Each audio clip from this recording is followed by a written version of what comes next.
Good morning, White Church. Today I'm going to be talking about hypocritical Christian. Um, and I'm not talking about it in more of a positive way. I'm talking about it in more of like how we as Christians should not be hypocritical. Um, so, without further ado, here we go. So, how can we as Christians be hypocritical? What does it mean to be hypocritical as a Christian? What that means is telling people to walk one way, but then when it comes to us walking, we walk in a completely different direction. Okay? We tell them, don't do this, but then behind their back, we're doing that same thing we just told them not to do. That is being a hypocritical Christian.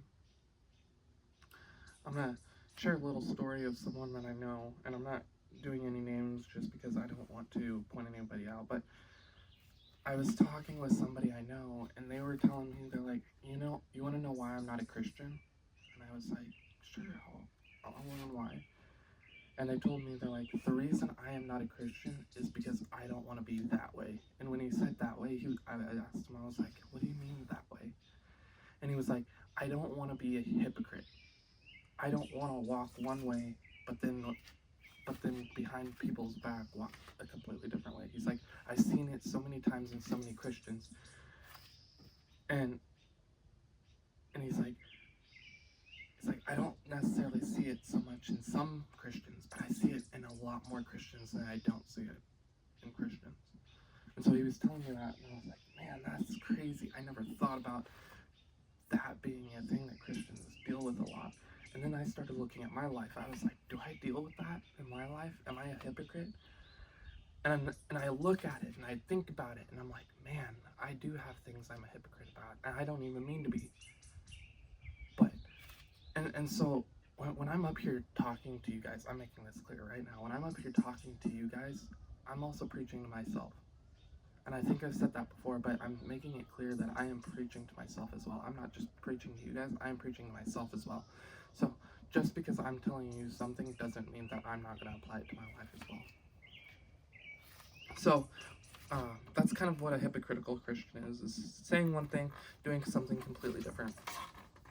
But I'm going to go ahead and jump into today's verse. I actually have a couple verses for today, but I'm going to jump into Matthew 23.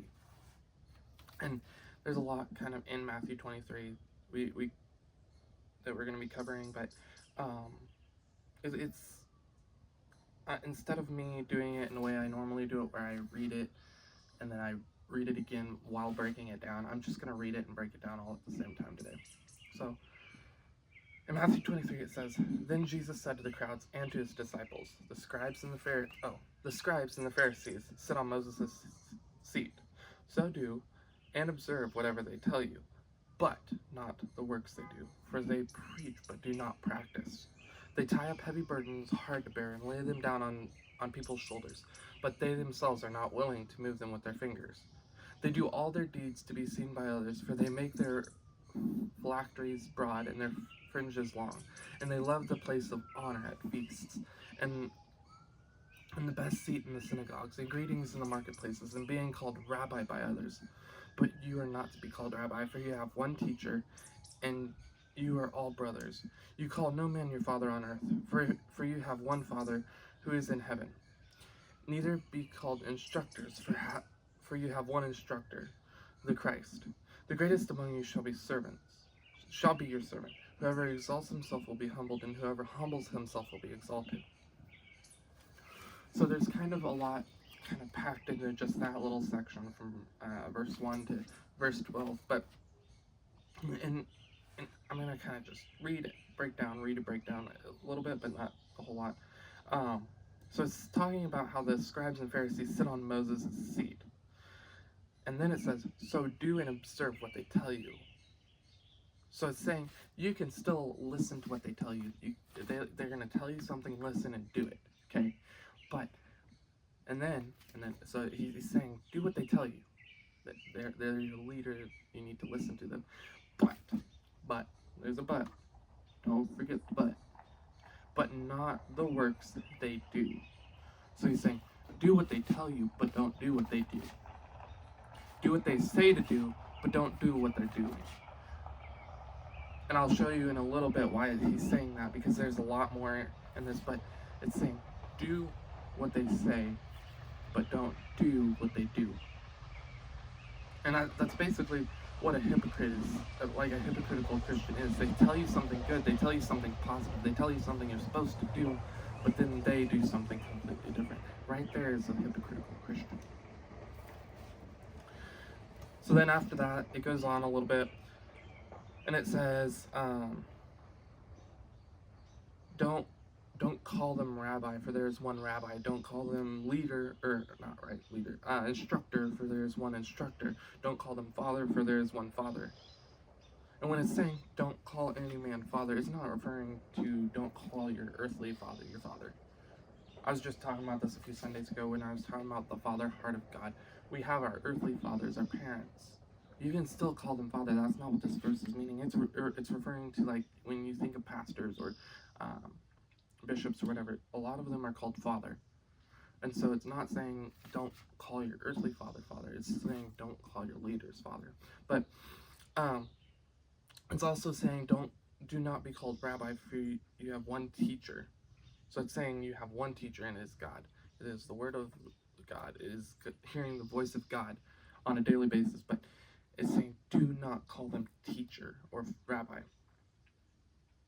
And so we think about that, and we're like, man, that's powerful, because in this way, when people are referring to other people as rabbi, they're referring to them as a higher leader, a higher person. And we as Christians should never be higher than anybody else. We should never be higher than anybody else. We should always be on the same level as other people. The homeless should be on the same level as I am. The rich should be on the same level as I am. We're all on one level. I'm not saying I'm low. I'm not saying I'm high. We are all human. We are all on the same level. We all should follow Christ the way that we're supposed to. So, after that, a little bit, we go on down into verse 13. But woe to you, scribes and Pharisees, hypocrites! Exclamation mark. Give me a minute.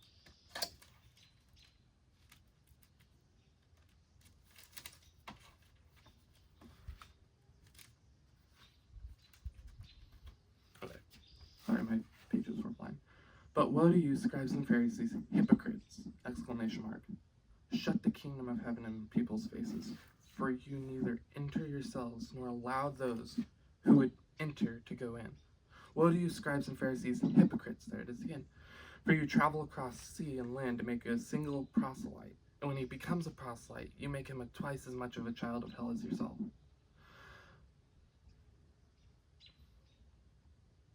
So it says, woe to you, scribes and Pharisees. So he's giving them their titles, scribes and Pharisees. But then he's like, but your new title's hypocrite! Exclamation mark. Hypocrite. He's saying, you have this title, but you are not walking in that title. You are walking in this title. You are walking in the title of a hypocrite. You teach them one thing. You're a scribe, you're a Pharisee, you're teaching them one thing. But then you do something completely different. That's not being a scribe or Pharisee. That's not being the leader that I've called you to be. You are instead walking in the opposite of what you're telling them to do, so therefore you are a hypocrite. It kind of like, you think about it, and you look at it, and you're like, man, the scribes and Pharisees were probably like the pastors and the leaders of their time. And so when it's telling them to walk in that way, we aren't saying walk in the way of hypocrisy. That's not what Jesus is saying earlier when he was saying walk in the way they teach. He's not saying don't walk in he's not saying to walk in hypocrisy. He's saying walk in the way that I want you to walk, but still follow their teachings. And then it goes to, woe to you, scribes and Pharisees, hypocrites! For you travel across sea and land to make a single proselyte, and when he becomes a proselyte, you will make him twice as much of a child of hell as yourself. So I looked at that verse, and for a little bit I was like, what is a proselyte? What do I think about when I think of proselyte? I had no idea. I was trying to rack my brain for a minute, and I was like, what is that? So I looked it up. A proselyte is a new follower of Christ, a new Christian. someone who goes from their old ways to the new belief. And so we look at that, and it was saying, becomes a proselyte, you make him twice as much of a child of hell as yourself. So in this way, it's saying the Pharisees were teaching these people things, but as they were teaching them things, they were also teaching them to become a hypocrite. And when these people are seeing them being a hypocrite, then they themselves become even more of a hypocrite because they think it is okay.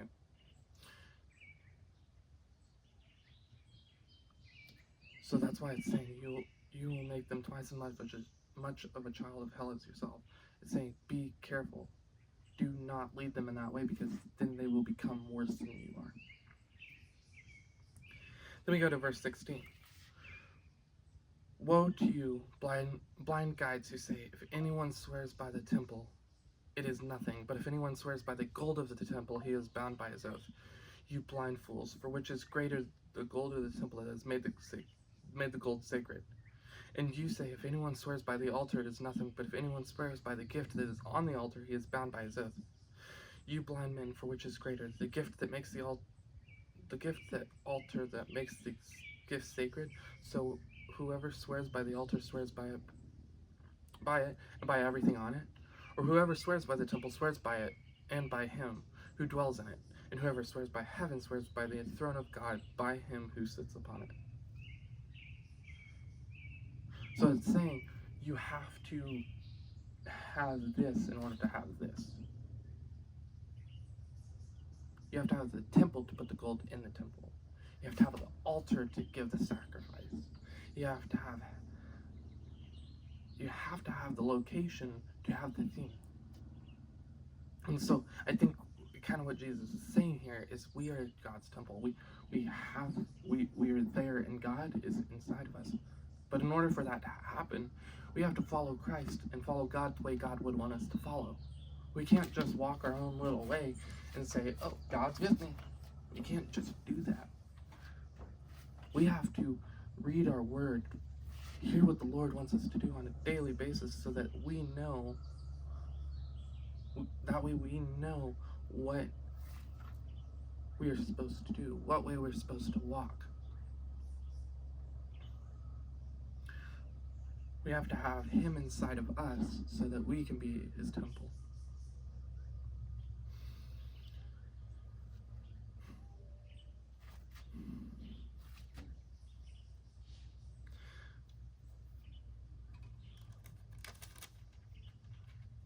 Then we go on even more into verse 23, where it says, woe to you, scribes and Pharisees, hypocrites. There it is again.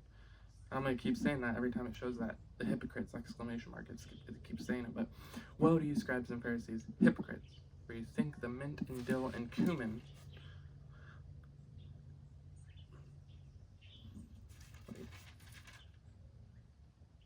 you tithe mint, dill, and cumin, and have neglected the weightier matters of law, justice and mercy and faithfulness.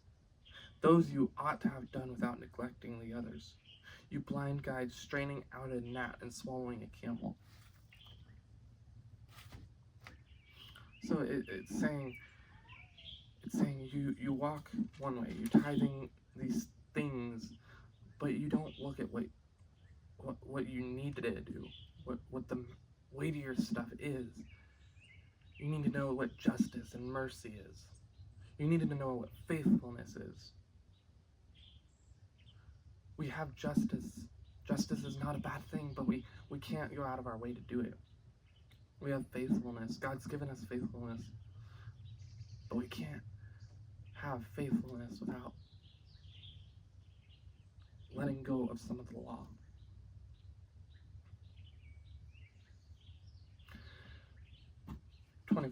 Woe to you, scribes and Pharisees, hypocrites, for you clean the outside of the cup and the plate, but inside are full of greed and self-indulgence. You blind Pharisees, first clean the inside of the cup and then the plate, and the outside also may be clean. Woe to you, scribes and Pharisees, hypocrites, for you are like whitewashed tombs, which outwardly appear beautiful, but within are full of dead people's bones and all uncleanliness. So you also outwardly appear righteous to others, but within you are full of hypocrisy and lawlessness. So what that's referring to, what that's saying is between the outside of the cup and the plate, it's saying it may look beautiful, it may look shiny, it may look clean. You just freshly clean that cup, but when you go to drink out of it, you're drinking out of that cup. And I don't know if everyone's learned this, but at least in Boy Scouts, I was taught you always look in your cup while you're drinking. I would not want to be drinking out of a cup where it's like, oh, shiny. I would not want to do that. I'd want to look in my cup and be like, it's dirty, it's gross, it's grimy, it's nasty. And so he's kind of comparing it to that, because he's like, would you want to drink out of a cup that looks like that? It's the same with us. Our bodies, we can walk one way, we look one way on an outward appearance. We're walking around and we're talking with people and we look great, we look awesome, we look amazing, but then when we go home in secret, we do this. Or we go home in secret and we do that. I mean, and it's the same with that whitewash tomb idea.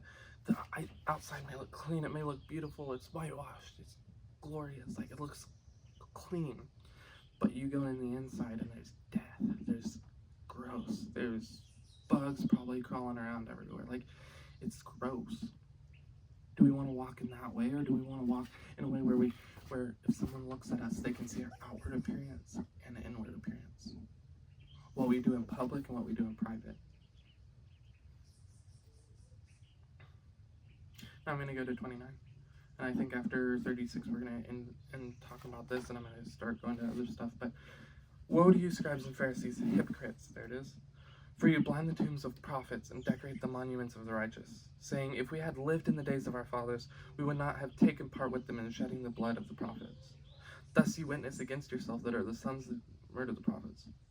Fill up then the measures of your fathers, you serpents, you brood of vipers. How are you to escape being sentenced to hell?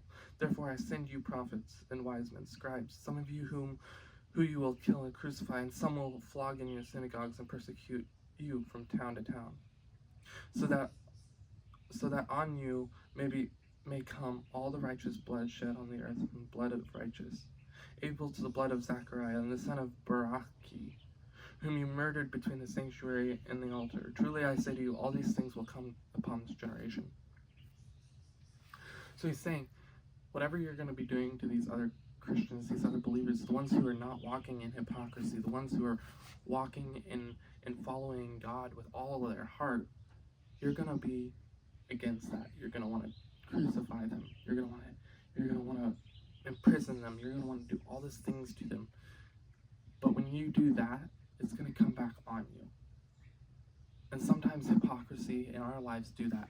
We walk one way, but then in secret we do this.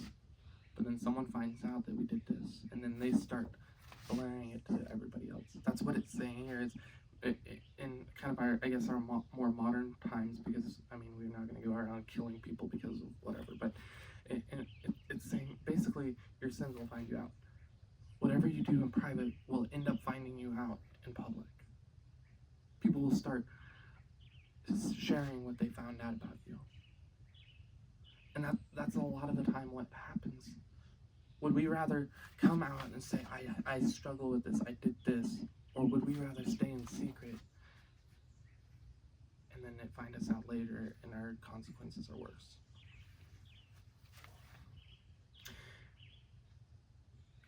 I just had a thought come to my mind, so I'm going to backtrack a little bit, but in that verse where it's talking about the proselyte, the new believers, when we're sharing with new believers, we need to start sharing with with them some of the things we struggle, so they're not like, oh, you're just sharing this to share it, you're not sharing your struggles as well. When we're talking with new believers, they struggle with things and we struggle with things. We need to make it clear that we struggle with things, because if they're saying you don't struggle with anything and you're perfect, then they're going to start looking at us that way. We need to make it clear to them from the very minute that we start doing things that we struggle with things as well. So I just kind of thought about that while I was talking a little bit ago, so I wanted to share that real fast. But that's part of hypocrisy, is if we share what we're struggling with, what we're dealing with, it's less likely to come back on us. We already are sharing to them what we're dealing with, so they know We're human. We're not perfect.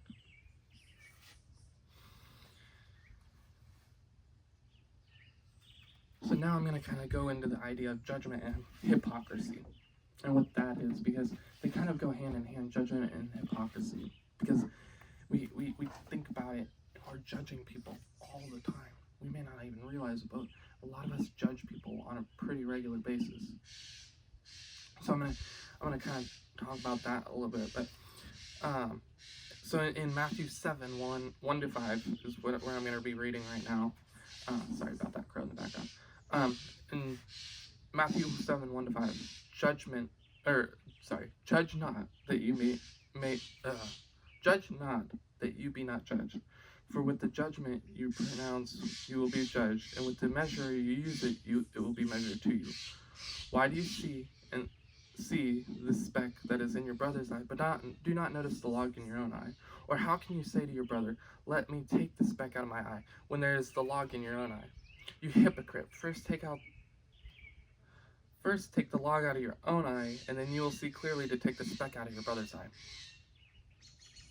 So I think about it this way, and we're talking about it, and I don't know if I pointed this out, but it did say you hypocrite again. It mentioned hypocrite in there.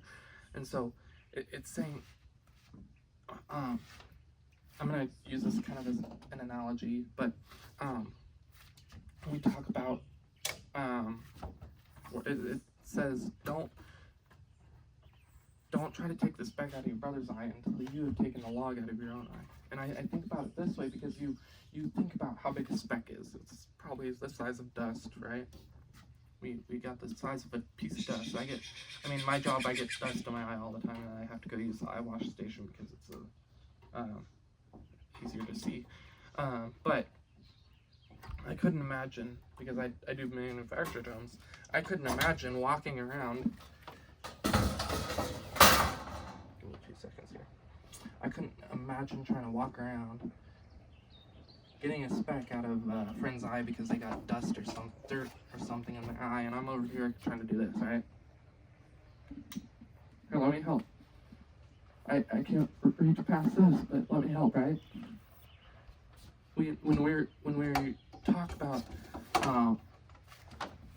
getting the speck out of your brother's eye, I can't see that clear when this is in my eye. I'm over here and I can't see. I got nothing out of that eye. Perfect vision is 20/20 vision in both eyes. And if we only have one eye to see and not another eye to see, how are we supposed to get that speck out of our brother's eye without getting first the log out of our own eye? We have 2 eyes. God gave us 2 eyes to see with. And perfect vision is 20/20 vision in both eyes. But when we have a log in one eye, that's blocking our vision for one eye. We walk one way, we see one way, but we can't see the other way.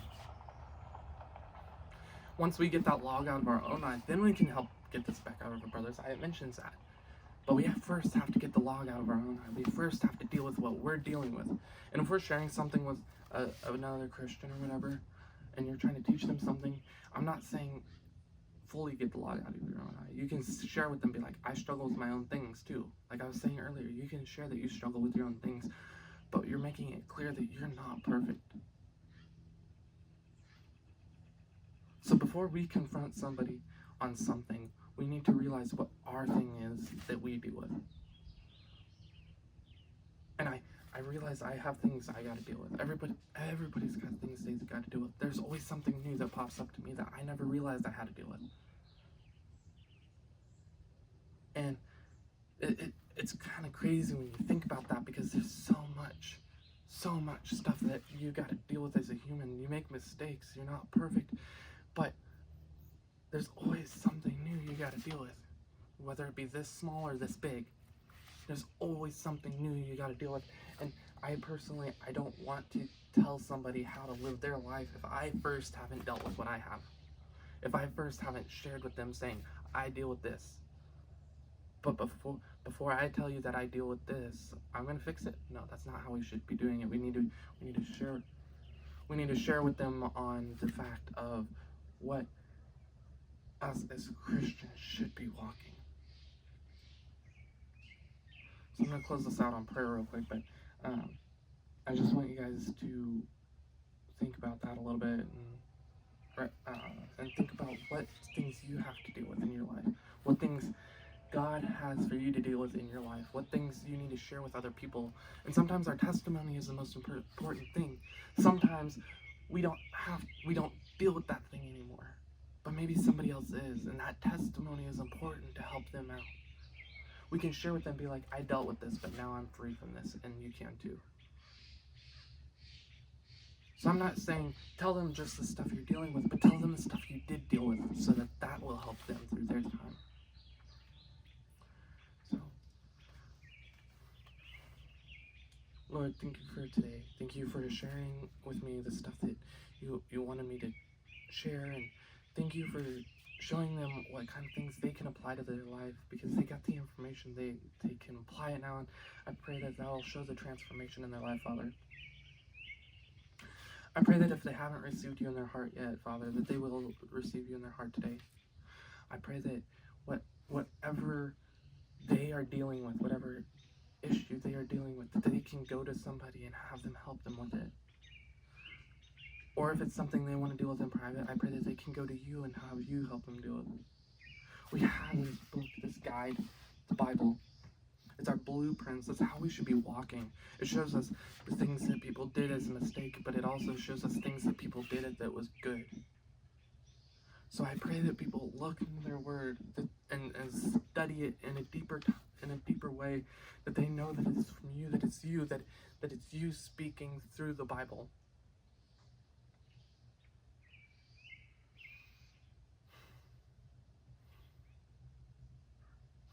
I pray that they realize that you're the one true God to follow. There's no other person who's been perfect. I mean, I'm not perfect. I made mistakes. There's times where I have to get about 10 things done every day, and I mean that's not a lot, but most of my day is work. But still, and I still miss something. And I'm done praying now. But I still miss something. There's always something in my life that I miss. And I don't want you guys to miss that too. Being a hypocrite is not walking in a good way. You walk this way and then you walk this way, and that makes you miss what God has for you. Can you imagine being Jesus and being 100% perfect, walking? He fulfilled from the birth to his death, even before his birth, he fulfilled 300 prophecies. Over 300 prophecies. That's crazy. He covered 300 prophecies, and I miss 1 out of 10 things every day, right? That's crazy. I would way rather follow somebody who's got 300 prophecies in their belt rather than follow somebody who misses something every day. I'd rather follow somebody who's 100% perfect, 100% God, 100% human, than follow somebody who's messed up at least twice a day, sometimes more.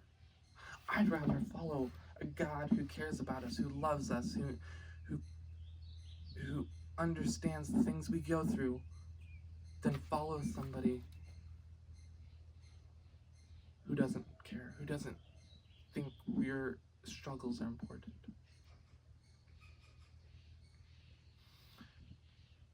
So if there's anybody listening to this message today who has not received Christ into your heart and you want to, I'm going to pray the prayer real quick, and I would just like you to follow along. Okay. Lord, I pray today for you to come into my heart. For you not to only make me look like a whitewashed tomb, but to make me clean on the inside. To make my heart as pure as white, as snow. I pray that you enter my life today and show me every important thing in the Word. Every important thing for my life, God.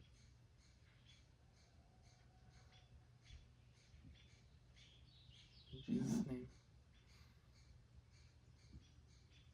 Amen. So if there's anyone who prayed that prayer today, God, if there was anyone who prayed that prayer today, I would love to know so that I can rejoice with you. And in this moment, if you did pray that prayer, there's angels rejoicing in heaven. God is rejoicing in heaven. There's rejoicing in heaven for you in this very moment. So I pray that if there was anybody who prayed that prayer, know there's rejoicing happening for you. I hope you guys have a wonderful rest of your day and have a good week.